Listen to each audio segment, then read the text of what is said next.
Fala, meus queridos, beleza? Galera, resolução da prova da FAMERP 2026, prova de conhecimentos gerais, beleza? Vamos lá, então, sem enrolação. Pessoal, então tá aí, ó, prova de conhecimentos gerais, vestibular 2026, prova da FAMERP. Tranquila prova, viu? Só que a FAMERP, moçada, sempre desse jeito. A prova é mais tranquila, prova de química, né? A gente está trabalhando com a química, ela é bem mais tranquila. Isso daí é um negócio legal, porque você vai acertar muitas questões. E o probleminha é que, como é uma prova fácil, você basicamente não pode errar nada. Tá legal? Então vamos ver como é que foi a prova de química. Gente, primeira questão, no caso aqui é a questão de número 51, a primeira de química. Um líquido e os sólidos um e 2 que não reagem entre si foram adicionados a 25 graus Celsius, temperatura ambiente, a um becker conforme apresentado no esquema. Então, galera, ó, tem um líquido aqui, ele vai adicionar o sólido 1, sólido 2. E olha a situação final aqui, ó, o que aconteceu, certo? O sólido 1, ele está sobrenadante, tá? E o sólido 2, ele afundou no recipiente. Ou seja, o sólido 1, ele é menos denso que o líquido e o sólido 2 é mais denso que o líquido, certo? Aí ele deu aqui para nós a tabela da densidade e temperatura de fusão de algumas substâncias. 5 substâncias. Legal? Pessoal, ele quer saber quem é o sólido 1, quem é o sólido 2 e quem é o líquido, respectivamente. Tá? Então vamos lá. O negócio é o seguinte: pelo ponto de fusão, moçada, por exemplo, ó, a substância 1, ela tem ponto de fusão 115 graus Celsius. Então ela passa de sólido para líquido em 115 graus Celsius. Ou seja, abaixo de 115, a substância é sólida. De boa? Como a gente está trabalhando a 25 graus Celsius, abaixo de 115, essa substância 1, pessoal, ela é sólida. Beleza? A substância 2, mesma coisa, ó. Ela só é líquida acima de 660. A 25 graus Celsius, com certeza ela é sólida. A substância 3 também é sólida. Agora, a substância 4 e a substância 5, dá uma olhadinha, ó. A 25 graus Celsius, nós já ultrapassamos a temperatura de fusão. Então, aqui a gente vai ter a substância no estado líquido. E a 5 também, né? 25 já ultrapassou a temperatura de fusão, então ela também é a substância líquida. Ok? Então, ó, o líquido, galera, ou é a substância 4 ou é a substância 5, tá? Então já vamos tirar algumas alternativas. O líquido é o último que ele está mencionando, respectivamente. O líquido a gente sabe que é o 4 ou é o 5. Tá? Então eu já posso tirar a letra A, que ele colocou aqui o 3. Pronto. Já dá para tirar a letra A. Agora um detalhezinho. Ó, o líquido 5, ele tem uma densidade igual a 13,5. Queridos, não tem nenhuma outra substância com densidade maior que 13,5. Então, se aqui tivesse, né, o líquido 5, a gente não teria nenhuma substância no fundo, porque nenhuma substância é mais densa que o líquido 5. Então, aqui, com certeza, está o líquido quarto, não pode ser o líquido 5. Então, a gente volta lá nas alternativas, já tira a letra C, já tira a letra E. Beleza? Então, o líquido, pessoal, só pode ser o quarto. Tá? Agora, vamos voltar lá. Ó, o sólido 2, ele afundou no líquido 4, que tem densidade 1,59. Então, pessoal, esse sólido 2 aqui, ele tem densidade maior que 1,59. Ou seja, só pode ser o sólido 2. Então, esse sólido 2 aqui certo? É esse sólido, essa substância 2 aqui. Então a gente volta lá nas alternativas. Olha lá, ó, pode ser a letra B ainda, pode ser a letra C ainda, tá certo? Agora eu preciso descobrir quem é o sólido um. Queridos, o sólido um ele flutuou quando a gente colocou no líquido 4. Tá? Então, esse sólido um tem densidade, pessoal, menor que 1,59. Então, pode ser a substância um, pode ser a substância 3. Tá legal? Mas, se você for lá nas alternativas, a gente não tem na resposta possível, letra B ou letra D, substância 3. Então a gente fica com a letra D, mesmo porque esse 5 aqui, ó, nem sólido é. Então, exercício de número 51, alternativa correta, letra D de dado. Bacaninha exercício, né? Pessoal, agora exercício de número 52. Desde 1950, a tecnologia nuclear tem sido empregada em pesquisas voltadas à produção de baterias de uso portátil para geração de energia elétrica. Uma dessas baterias emprega o processo de decaimento radioativo do radioisótopo estrôncio 90, tá? Estrôncio 90. Ele falou assim, ó, o nome do grupo da classificação periódica ao qual o estrôncio 90 pertence e a quantidade de nêutrons desse radioisótopo são, respectivamente. Queridos, eu pus aqui um pedacinho da tabela que a FAMERP ela disponibiliza para o aluno, tá? O estrôncio está no grupo 2 da tabela periódica, a antiga família 2A, grupo 2. O grupo 2 é a família dos metais alcalino-terrosos, certo? Então eu já posso tirar a letra C, porque ele falou alcalinos, é alcalino-terrosos. Alcalino é o grupo 1, a antiga família 1A. Aqui eu já posso tirar, tá? Então eu fico com as letras A, B ou E possíveis, certo? Agora eu vou calcular o número de nêutrons. Meus queridos, eu precisava olhar na tabela para ver o número atômico do estrôncio. O estrôncio tem número atômico 38. Você teria que olhar na tabela, beleza? Em cima é o número de massa, embaixo é o número atômico, o número de prótons. A gente sabe que o número de massa é o número de prótons, é o número atômico, mais o número de nêutrons. Então, 90, que é o número de massa, é o número atômico, o número de prótons 38, mais os nêutrons, beleza? Aí o número de nêutrons vai ser 90 menos 38, pessoal, 52. Portanto, a resposta certa, letra A, para o exercício de número 52. Bem básico, bem fácil também. Legal?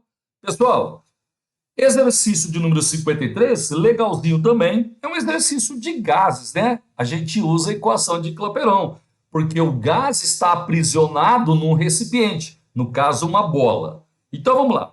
Bolas de pilates ou bolas suíças são empregadas em atividades de fisioterapia e ginástica para exercícios de reforço e alongamento da musculatura.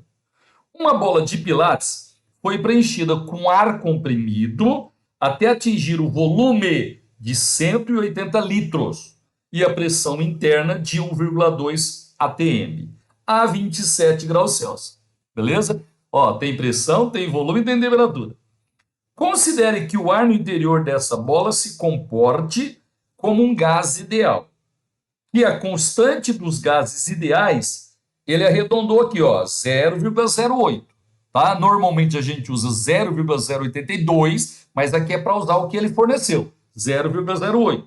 E que a massa molar média do ar é 29 gramas por mol. Gente, ele quer saber a massa contida de ar dentro da bola.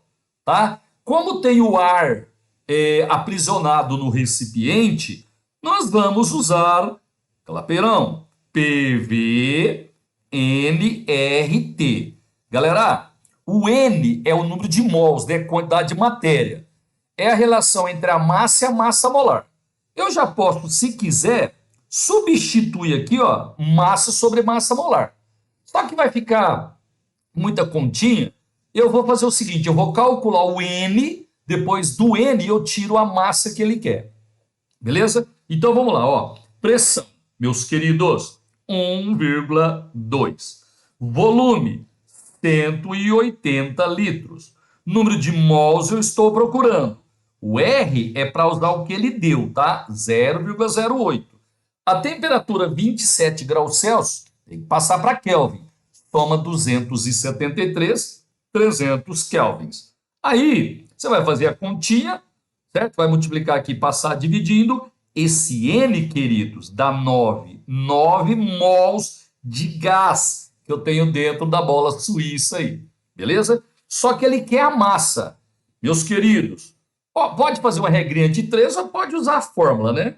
Número de mols é a massa dividido pela massa molar. Então, pessoal, a massa que ele quer é o número de mols vezes a massa molar. Então, a massa vai ser número de mols, 9, acabei de calcular.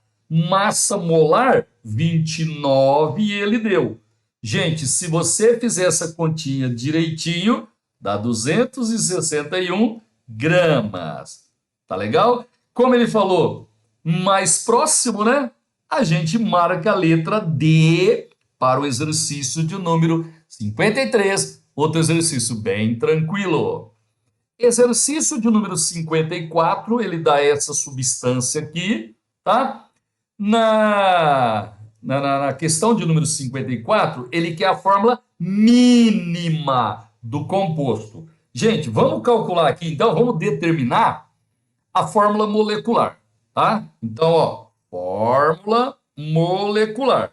Ele quer a fórmula mínima, mas eu tenho que calcular primeiro a fórmula molecular. Vamos contar os carbonos. Ó, 1, 2, 3, 4, 5, 6, 7, 8, 9, 10, 11, 12, 13, 14 e aqui, pessoal, ó, 15. Beleza? Calma, calma. Vamos ver aqui, ó. 1, 2. Opa, tem mais um aqui, ó. 16. Ó, 1, 2, 3, 4, 5, 6, 7, 8, 9, 10, 11, 12, 13, 14, 15 e um aqui fora, 16. C16, tá? Agora eu vou contar os Hs.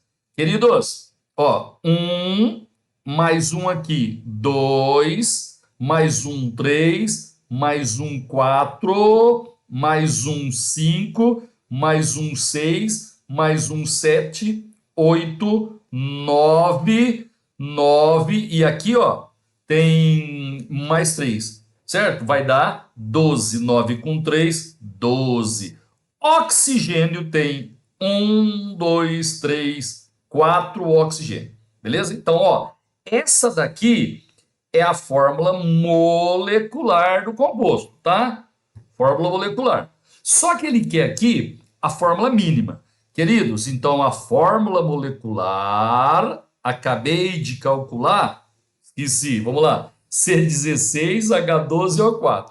C16H12O4. Gente, essa é a fórmula molecular, que está aqui na letra E. Inclusive, no gabarito está a letra E. Está errado, tá? Porque C16H12O4 é a fórmula molecular.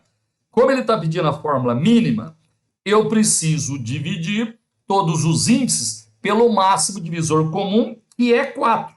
Então, vai ficar 16 por 4 dá 4, 12 por 4 dá 3, 4 por 4 dá 1. Então, a fórmula mínima é C4H3O, está na letra B. Lá no gabarito está a letra E, está errado. Eles vão corrigir isso com certeza, tá? Agora, pessoal, considerando a estrutura, deixa eu dar uma limpada aqui para ficar mais fácil da gente ver, tá? Ó, vou dar uma limpadinha aqui, porque agora ele quer saber quantos anéis benzênicos tem no composto, legal? E os grupos funcionais oxigenados. Queridos, ó, anel benzênico tem um aqui e tem outro aqui. São 2 anéis benzênicos. Cuidado, ó. Esse ciclo aqui não é um anel benzênico, tá? Então são 2. Então já tira a letra A, já tira a letra C, já tira a letra D. São 2 anéis benzênicos. Agora vamos ver os grupos funcionais. Queridos, aqui eu tenho hidroxila ligada diretamente ao anel benzênico, fenol. Beleza?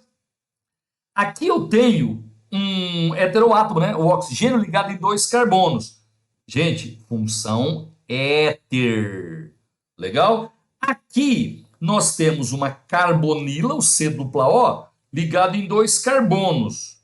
Carbonila no carbono secundário é a função cetona.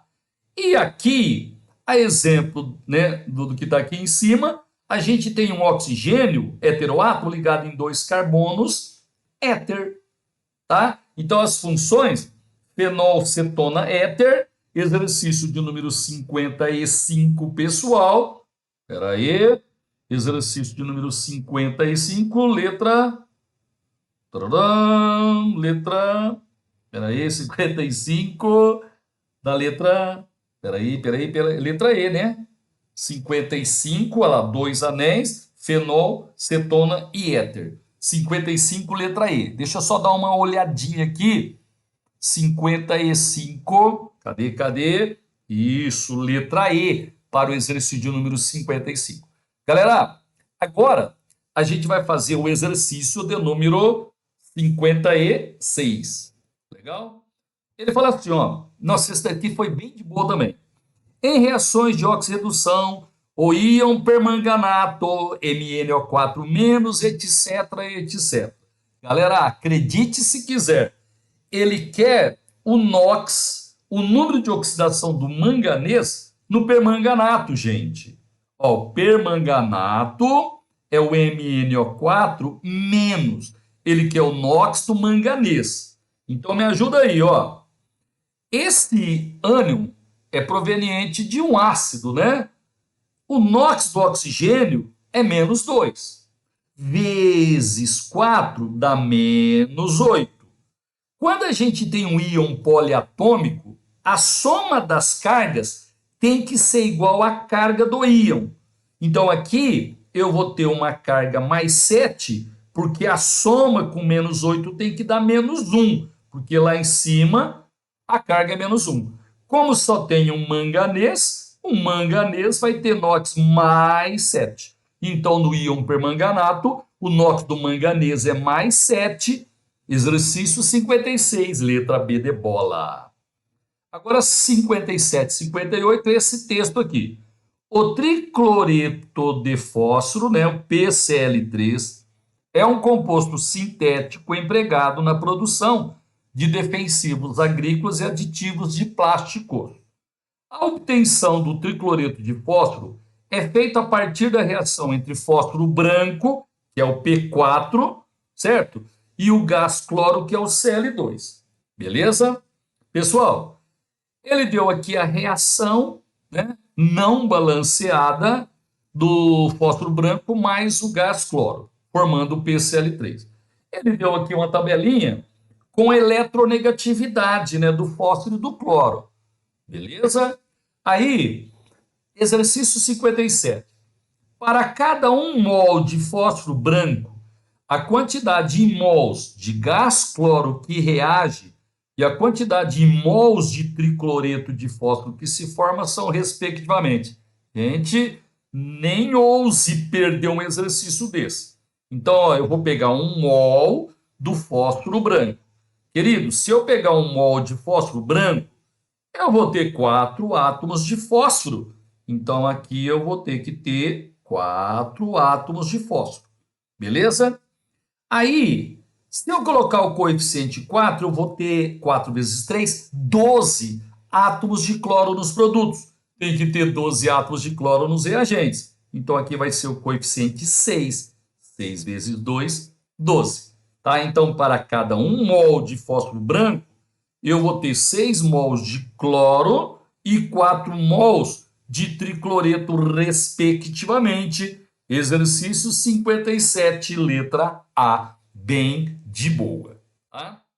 Aí ele falou assim, ó, considerando-se o composto tricloreto de fósforo, ele quer saber a classificação das ligações do fósforo, legal? E a geometria molecular. Bom, pessoal, tem a tabela periódica lá na FAMERP para você olhar, tá? Só que é o seguinte, tem gente que nem precisa olhar a tabela. O fósforo está no grupo 15, né? Antiga família 5A. Então, o fósforo, ele tem 5 elétrons na camada de valência. Beleza? O cloro, família 7A, né, grupo 17, é um halogênio, tem 7 elétrons na camada de valência. De boa? Então, pessoal, entre o cloro e o fósforo, nós vamos ter compartilhamento de elétrons. A metal com a metal, compartilhamento. Ligação covalente. Já pode tirar a letra A, porque ele falou iônica. Letra B, pode tirar. De boa? Vamos completar, vamos acabar de fazer o composto aqui. Cl, que tem 7 na camada de valência. Outro Cl, que tem 7 na camada de valência. Gente, se você olhar, se você perceber, o elemento central, ele tem 4 nuvens de elétrons ao redor. Aí, ó, cada ligação simples conta como uma nuvem, então tem uma nuvem, mais uma nuvem, mais uma nuvem. E o par de elétrons não ligantes é também uma nuvem de elétrons. Então, nós temos 4 nuvens, só que apenas 3 ligantes, pessoal. O cloro é um ligante, outro cloro. Quando você tem 4 nuvens de elétrons e 3 ligantes, galera, a geometria é piramidal com base triangular.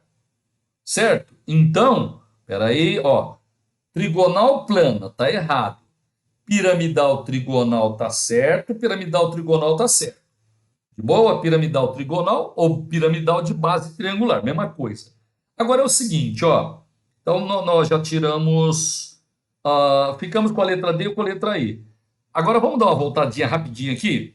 Galera, tem diferença de eletronegatividade entre o fósforo e o cloro? Sim. Então, se você tem uma ligação covalente entre átomos diferentes, né, com diferentes eletronegatividades, a ligação vai ser polar.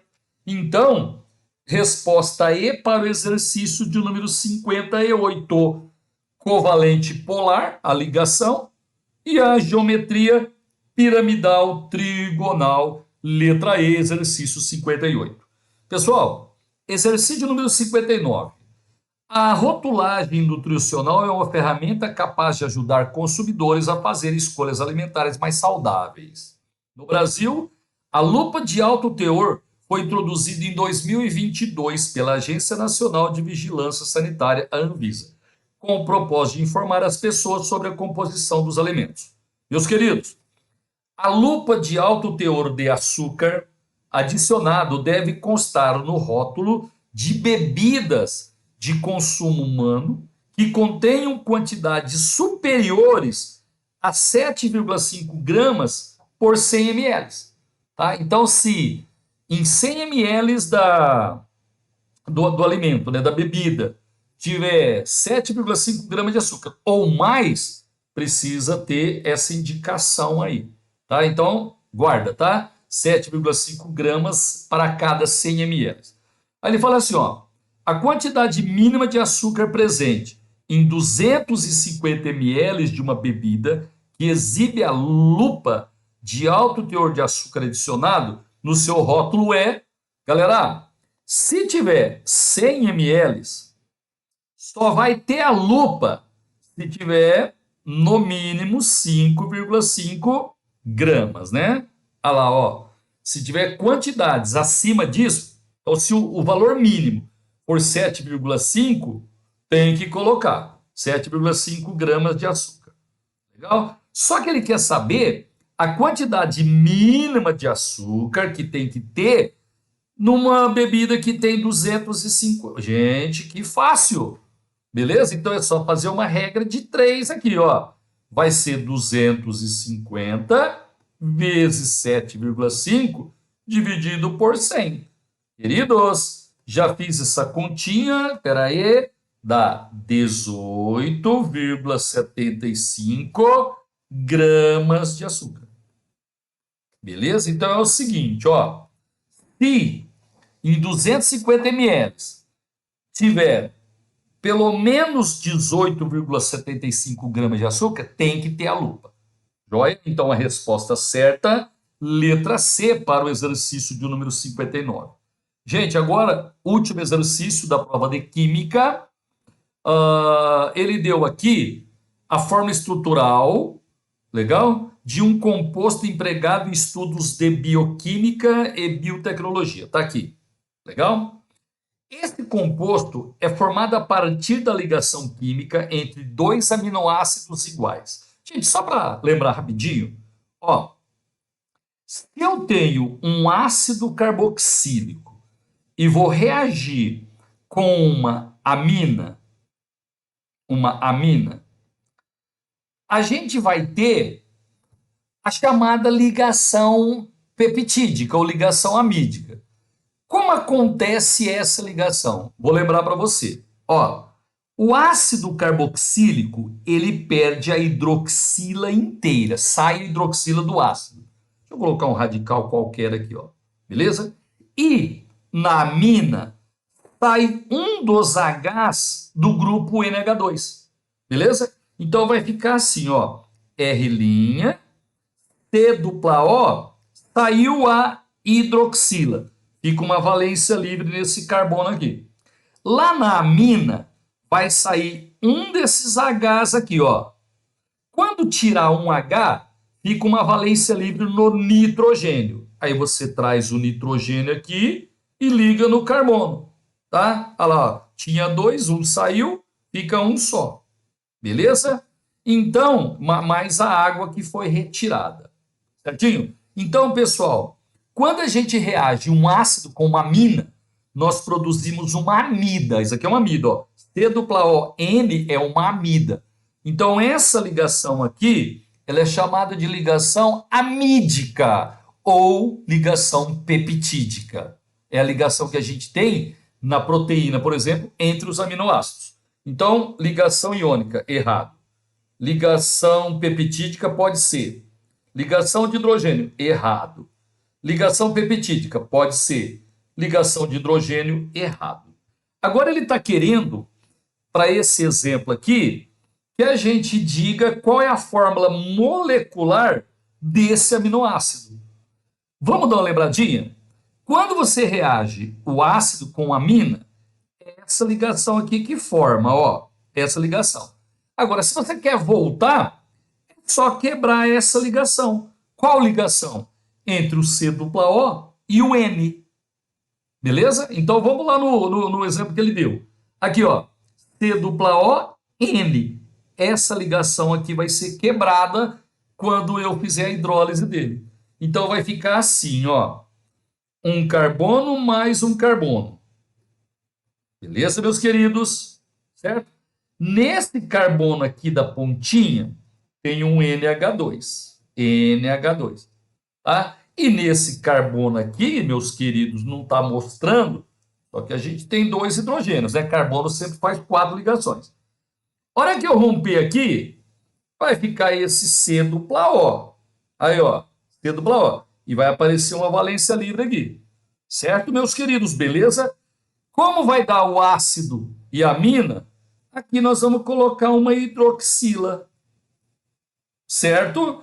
Portanto, o aminoácido é esse daqui, ó.